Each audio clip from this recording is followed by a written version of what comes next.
Hai guys, buat kamu-kamu di Indonesia, merchandise Umbraskal sudah tersedia. Ada t-shirt, tote bag, masker, tumbler, dan masih banyak yang lainnya. Buat kamu yang berminat, langsung aja ya ke websitenya. Link ada di deskripsi. Thank you.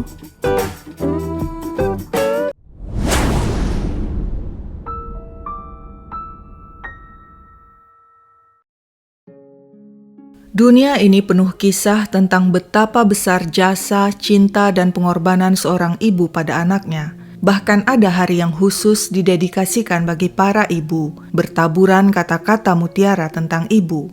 Kasih ibu sepanjang masa, ibu malaikat tanpa sayap, home is where your mom is. Tapi kata-kata indah tentang ibu itu mungkin hanya mengundang tawa sinis dan cibiran Saki Kakehashi. Dia anak manis, tapi tidak beruntung. Sejak usia dini, Saki harus merasakan pahitnya hidup. Ketika ayah dan ibunya bercerai, Saki tinggal dengan ibunya dan pacar sang ibu di prefektur Miyazaki, Jepang. Mungkin Saki berpikir dia akan bahagia tinggal dengan wanita yang melahirkannya. Tapi hal itu cuma ilusi. Sang ibu menganggapnya tak lebih dari secuil debu di sudut rumah. Wanita itu kerap menyakiti Saki. Dia pernah memukul Saki begitu keras hingga Saki perlu waktu 2 minggu untuk pulih. Sang ibu berbuat sesukanya. Kalau sedang good mood, dia akan memberi Saki makan.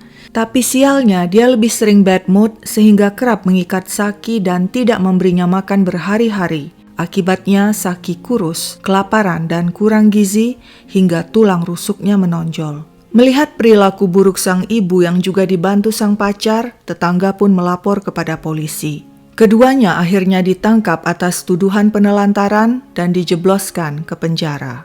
Di usia 8 tahun, Saki menangis sendirian. Ayahnya entah di mana, sedangkan ibunya mendekam di balik bui. Saki sempat dirawat di rumah sakit karena mengalami malnutrisi parah. Setelah tubuhnya pulih, dia diserahkan kepada sebuah panti asuhan. Saki yang tidak punya siapa-siapa tetap menjalin komunikasi dengan ibunya di penjara. Hanya wanita itu satu-satunya orang yang dikenalnya sejak kecil. Musim pun berganti, tahun berlalu. Saki tumbuh menjadi seorang gadis manis. Dia menikah dan pindah ke Tokyo bersama suaminya. Sayangnya, pernikahan itu tidak harmonis. Pada 2016 ketika anak mereka Noah lahir, pengalaman buruk terulang lagi. Dulu orang tua Saki bercerai. Kini Saki yang bercerai dengan suaminya. Dan sama seperti Saki yang dulu ikut ibunya, kini si bayi Noah ikut tinggal dengan sang ibu Saki. Di usia Saki yang ke-21, saat orang-orang seusianya single, sibuk kuliah atau bekerja, Saki malah memiliki tanggung jawab besar mengurus bayi Noah. Mereka tinggal di sebuah apartemen di Kamata, Otaku, Tokyo. Untuk menopang hidupnya dan anaknya, Saki mendapatkan bantuan dari pemerintah. Dia juga bekerja paruh waktu di sebuah bar. Awalnya selagi bekerja, Saki menitipkan Noah di tempat penitipan anak. Tapi lama-kelamaan Saki mulai nekat. Dia mencoba meninggalkan Noah seorang diri di apartemen. Pertama ditinggalkan, Noah baik-baik saja. Saki tentu saja senang. Hari-hari selanjutnya tanpa ragu, setiap pergi kerja, dia meninggalkan anaknya di apartemen seorang diri. Usai bekerja, Saki tidak segera pulang. Dia malah hangout dengan teman-temannya. Datang ke bar dan bermain pachinko. Baru setelah larut malam dia pulang dan mendapatkan Noah kecil seorang diri tanpa pengawasan siapapun. Saki hanya memikirkan dirinya sendiri. Dirinya lah yang utama. Noah hanya mendapat sisa perhatiannya. Hal itu tampak di medsos miliknya. Sama seperti wanita-wanita muda lainnya di Jepang, Saki aktif di medsos dan cukup populer. Dia memiliki 2 akun medsos. Akun pertama adalah akun yang memiliki banyak followers. Di sana Saki memamerkan foto-foto dirinya dan teman-temannya. Betapa asyik dan serunya mereka, nongkrong di bar, makan bareng, bermain ski dan melakukan hal-hal menyenangkan lainnya yang bisa membuat orang iri. Sementara di akun medsos kedua, sepi followers. Hanya beberapa kenalan terdekat. Di akun itulah Saki memajang fotonya dengan anaknya Noah. Saki kerap menganggap Noah tak ada dalam hidupnya. Seperti juga ibunya yang dulu hanya menganggap Saki tak lebih dari secuil debu di pojok rumah. Saki nyaris tidak pernah membawa anak itu kemana-mana, tidak pernah membawanya ke klinik untuk ditimbang atau divaksin, Dia juga tidak pernah membicarakan sang anak ke siapapun. Sampai-sampai teman-temannya tidak tahu Saki sebenarnya adalah ibu dengan satu anak. Apa yang dilakukan Saki pada Noah kecil sebenarnya sama dengan yang dilakukan ibunya dulu padanya, penelantaran. Suatu hari di tahun 2020 ketika virus corona mulai merebak di Jepang, Saki bertemu seorang pria tampan di bar tempatnya bekerja. Mereka berkenalan dan lalu berpacaran. Sayangnya pria itu tinggal jauh di prefektur Kagoshima sekitar 2 jam penerbangan dari Tokyo. Namun jarak yang jauh bukan halangan bagi Saki. Pada bulan Mei 2020 di tengah pandemi, dia mengunjungi pria itu di prefektur Kagoshima dan meninggalkan Noah di apartemen seorang diri. Kali ini lebih lama, bukan hanya beberapa jam seperti biasanya, tapi 3 hari dia tinggalkan anaknya seorang diri. Ketika Saki pulang, dia puas. Tidak ada masalah, menurutnya Noah baik-baik saja. Anak berusia 3 tahun itu tampaknya sudah terbiasa tinggal seorang diri di apartemen. Hal itu membuat Saki semakin percaya diri meninggalkan Noah. Pada 5 Juni 2020 dia kembali mengunjungi sang pacar di Kagoshima. Sebelum berangkat, Saki menaruh sebuah sofa sebagai pembatas antara ruang tamu dan dapur. Tujuannya agar Noah yang ditaruhnya di ruang tamu tidak menjelajah ke dapur. Tak lupa, Saki juga meninggalkan makanan dan minuman secukupnya untuk Noah. Setelah itu dengan tenang dia pun berangkat ke Kagoshima. Di sana dia bersenang-senang dengan sang pacar seolah dirinya adalah remaja yang hidup tanpa beban. Tak terasa 8 hari berlalu sudah dan pada 13 Juni Saki pun kembali ke Tokyo dengan pesawat terbang. Setiba di apartemennya dia menemukan Noah tidur. Benarkah Noah tidur? Tapi mengapa ketika Saki berusaha membangunkannya, anak itu tidak membuka mata, tidak bergerak? Saki berusaha mengguncang tubuhnya lagi, dan lagi, tapi tetap saja anak itu tidak bereaksi. Saki panik, dia tahu hal buruk telah menimpa Noah, dan dia tahu hal itu akan jadi masalah besar baginya. Sebagai ibu dia tentu akan disalahkan. Selama 8 hari dia telah meninggalkan sang anak seorang diri. Kondisinya kotor, popoknya sudah seminggu tidak diganti, minuman dan makanannya hanya sekadarnya. Saki segera bertindak. Dia membersihkan tubuh Noah, mengganti popoknya. Tak lupa dia menghapus semua SMS dan nomor telepon pacarnya agar tak seorang pun bisa melacak. Dia tidak mau ketahuan meninggalkan anaknya seorang diri selama 8 hari di apartemen karena mengunjungi pacarnya di Kagoshima.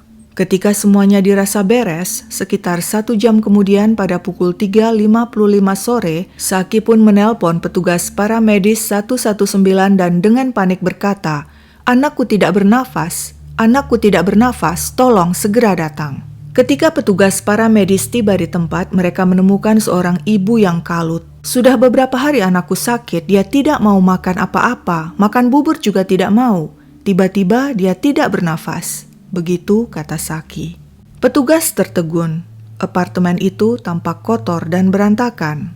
Barang-barang dan makanan berserakan di mana-mana. Sekantong roti, bekas kotak makanan diletakkan sembarangan. Seisi ruangan bau sekali. Petugas melihat Noah terlentang di atas tempat tidur dalam kondisi tidak bergerak. Bocah itu sangat kurus, kulitnya keriput seperti lansia. Sampai-sampai para petugas tidak percaya kalau anak itu berusia 3 tahun. Beratnya hanya 11 kilogram. Noah segera dibawa ke rumah sakit. Di sana bocah itu dinyatakan telah meninggal. Hasil otopsi kemudian menunjukkan perutnya kosong, tidak ada jejak makanan. Kulitnya penuh ruam akibat popok yang tidak pernah diganti dalam waktu lama. Penyebab kematian Noah adalah dehidrasi dan kurang gizi ekstrim. Rumah sakit segera melaporkan hal itu kepada polisi, dan polisi pun segera menggiring sang ibu Saki ke markas untuk ditanyai.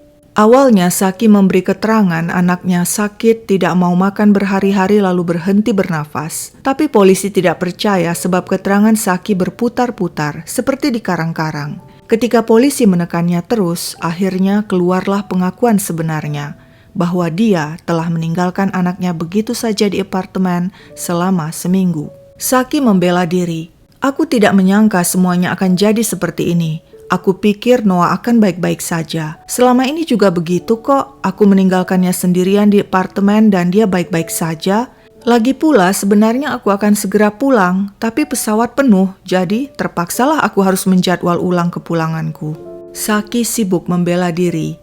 Tidak ada rasa bersalah, tidak ada penyesalan, sama seperti ibunya dulu. Saki bahkan tega, meski tahu Noah tak bergerak, malah menunggu 1 jam baru kemudian menelpon petugas paramedis. Investigasi polisi juga menunjukkan tidak ada tetangga yang tahu Saki meninggalkan Noah sendirian di apartemen karena mereka tidak mendengar suara apapun. Menurut polisi, Saki hanya mengurus Noah secara penuh selama setahun pertama usia sang anak. Setelah itu selama 2 tahun berikutnya dia menelantarkan Noah dan mengurusnya sesukanya saja. Hal itulah yang kemudian membuat sang anak mengalami kurang gizi parah hingga kulitnya mengeriput seperti orang tua. Saki sudah menjadi seperti ibunya. Dia kembali mengulangi sejarah tragis itu. Tapi kali ini, berbeda dengan dirinya yang selamat dari penelantaran sang ibu, Noah harus menutup mata selamanya di usia 3 tahun. Saki menjadi monster, tak lepas dari peran ibu kandungnya yang juga monster. Demikian juga dengan kisah berikut ini. Nozomi Kiryu tinggal di kota Moriyama, prefektur Shiga, hanya berdua dengan ibunya Shinobu Kiryu tanpa ayah, sebab sudah 10 tahun ayahnya berpisah dengan ibunya. Sejak kecil Nozomi selalu berada di bawah pengawasan Shinobu sang ibu yang sangat mementingkan pendidikan. Dulu Shinobu punya cita-cita tinggi, dia ingin jadi dokter. Sayangnya cita-cita itu tidak pernah tercapai. Dia menikah, memiliki anak dan tidak pernah bekerja. Sehari-hari urusannya hanya soal anak dan rumah tangga. Meski begitu, cita-cita Shinobu tidak pernah padam. Dia yakin cita-cita bisa diteruskan seperti tongkat estafet. Dan cita-cita itu pun sedini mungkin dijejalkannya pada Nozomi, anak tunggalnya. Kau harus jadi dokter, ingat itu. Untuk bisa jadi dokter tentu tidak semudah membuat sup miso. Shinobu harus mempersiapkan anaknya sebaik mungkin sejak awal. Dia mengawasi pendidikan Nozomi dengan ketat. Saat belajar, saat mengerjakan PR, semuanya harus sempurna. Nozomi harus rajin belajar agar nilai-nilainya bagus sehingga nantinya bisa diterima di Fakultas Kedokteran. Teguran dan hardikan dilancarkan tanpa henti pada Nozomi. Bagi Shinobu, hal itu penting untuk membentuk disiplin dan memupuk jiwa kerja keras Nozomi si calon dokter. Meski tekun belajar, sebenarnya sejak SMP Nozomi sudah menunjukkan prestasi yang biasa-biasa saja. Nilai-nilainya tidak istimewa. Ketika duduk di bangku SMA, semakin jelas terlihat dengan pencapaian akademisnya, kemungkinan besar Nozomi tidak akan diterima di Fakultas Kedokteran. Namun bagi sang ibu Shinobu tidak ada tawar-menawar. Pokoknya sang anak harus jadi dokter. Sebab itulah selulus SMA, sang ibu tetap ngotot memaksa Nozomi ikut tes masuk Fakultas Kedokteran di Universitas Shiga. Dan apa yang terjadi? Nozomi gagal. Tapi kepada orang-orang, Shinobu yang tidak mau kehilangan muka mengatakan, "Anakku diterima di Fakultas Kedokteran, dia akan jadi dokter." Kepada Nozomi, Shinobu berkata, "Kau harus belajar lagi untuk persiapan. Tahun depan kau harus ikut tes lagi." Kembali Nozomi belajar, dan belajar, mempersiapkan diri untuk ikut tes tahun depan. Sang ibu tidak mengizinkannya melakukan aktivitas lain, juga tidak mengizinkannya mengambil pendidikan atau kursus lain. Pokoknya Nozomi harus fokus masuk Fakultas Kedokteran. Setiap hari dengan mata elang dia mengawasi anaknya. Bahkan setiap hari dia bersikeras memandikan Nozomi. Seluruh hidup sang anak dikontrol sepenuhnya oleh Shinobu. Tahun berikutnya, Nozomi kembali ikut tes masuk Fakultas Kedokteran. Tapi lagi-lagi gagal. Sang ibu Shinobu kembali berkata, "Belajar lagi, tahun depan kau harus ikut tes lagi. Pokoknya sampai lolos." Nozomi semakin tidak tahan. Dia mulai mempertanyakan sikap otoriter ibunya. Apakah hidup setiap hari harus diisi dengan belajar? Apakah hidupnya akan selamanya dijejali keinginan ibunya sedangkan dia tidak boleh menentukan keinginannya sendiri? Nozomi nekat memberontak. 3 kali dia kabur dari rumah. Sang ibu yang murka langsung menyewa jasa detektif swasta untuk mencarinya dan menggiringnya pulang. Setiba di rumah, kehidupan Nozomi kembali seperti sedia kala. Belajar, dan belajar.